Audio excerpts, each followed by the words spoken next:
Presidency responds to Financial Times, says Boko Haram controls no territory. Welcome to the news, and please subscribe to our channel to be the first to be notified when we drop hot, juicy news. Please click on this notification bell.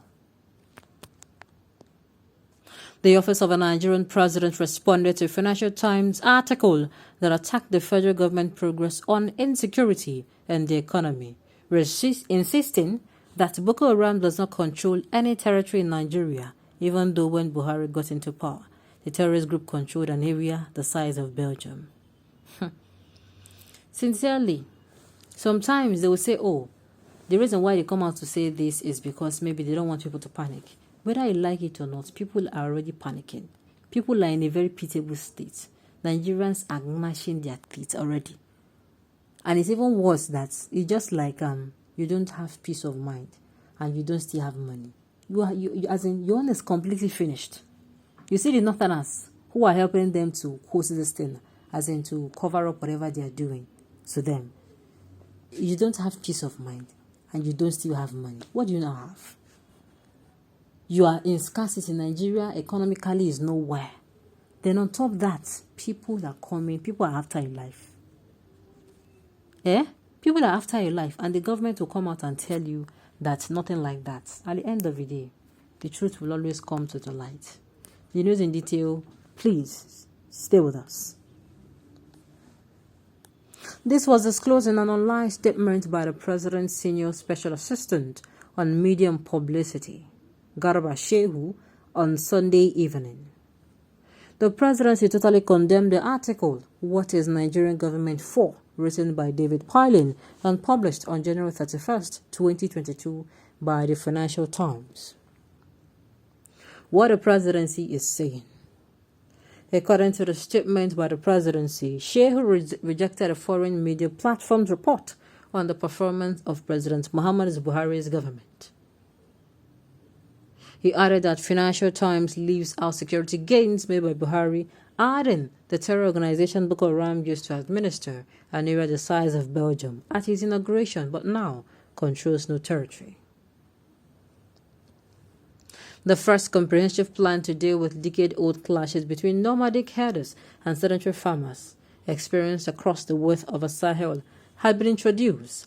Pilot ranches are reducing the competition for water and land that drove past tensions.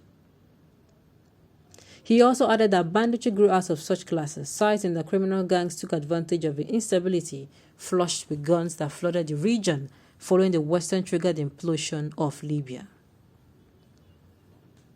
The Financial Times reported last month published an article titled "What is Nigeria Government Good For?", where the writer David Pilin stated that Buhari has overseen 2 terms of economic slump, rising debt, and a calamitous increase in kidnapping and banditry.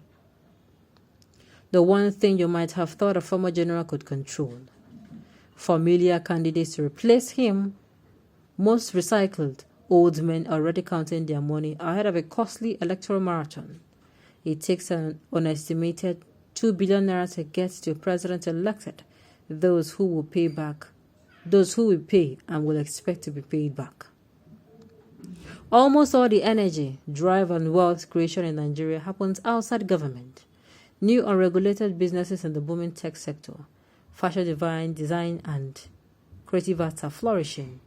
Every day, tens of millions of Nigerians somehow get by, despite the efforts of those supposedly looking out for them, they added.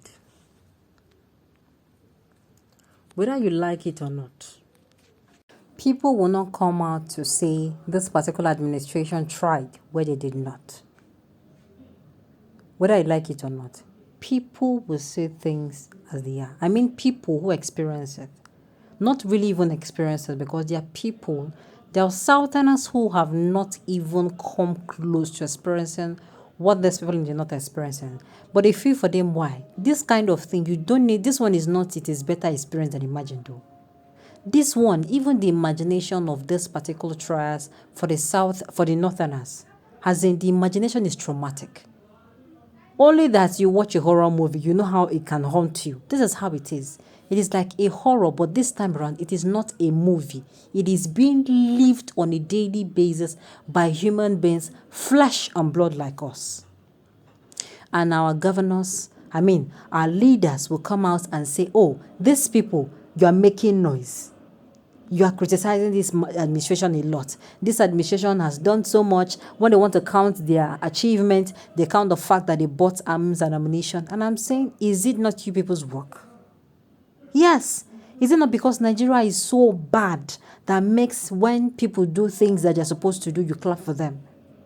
It's just like you went to look for work. You went to look for a job. You have been looking for a job. You go there, present a resume, you meet their criteria, and you convince them with your speech that, look, I know where this company is lacking. I can come in and fill in the gap.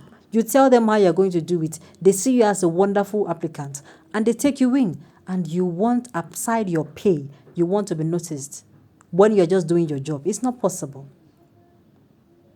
Your job is when you do it. It is when you now start adding, as in some areas, there are things you now do specifically that is not under your job. That is when somebody will now come and give you a pat on the back, or you're going to be receiving value. That is when you even come and say, oh, this particular incident, I did it, I outdid myself here. When you say that you're giving out more than what, as in more than the value people even for people, how do I even put it? You're giving back more than the value that was seen that you proposed. But this one, the government will buy arms and ammunition, which is their function. They'll come and they'll come and clap hands for themselves, as if the arms and ammunition they bought is the end of the matter. Anytime you hear this insecurity issue, if they're not saying that one, they're saying, oh, they have done enough. Please, how has they done enough? How have they done enough? This issue will make persons speak tomorrow tense. It is very sad, though. It is very sad. Sometimes I sit down and ask myself, how do these people get to sleep in the night? This is actually a northern region, which means that some governors of that particular region they always come out and say, oh, our leaders are trying. They actually live in some of those communities. Now tell me, where are you going to retire to? Except you don't want to retire to Nigeria. Where exactly are you going to be retiring to? Even the president's state is not spared. Where he came from has been, as in, they have turned that place to another Afghanistan. It's unfortunate, oh. And the thing is, we can't see the light. This one, you say, oh, you see the light at the end of the tunnel. We can't see no light. We can't see nada. We only hear promises and promises that continue to fail. My heart keeps going out to these people. And they will come out and keep underplaying losses, saying they have defeated this particular insecurity technically. We can continue to help us, because this one, it is only him that can help us at this point in time. Okay, on this note, we've come to the end of the news. We say thank you for tuning in to listen. Until I come your way next time, enjoy the rest of your day.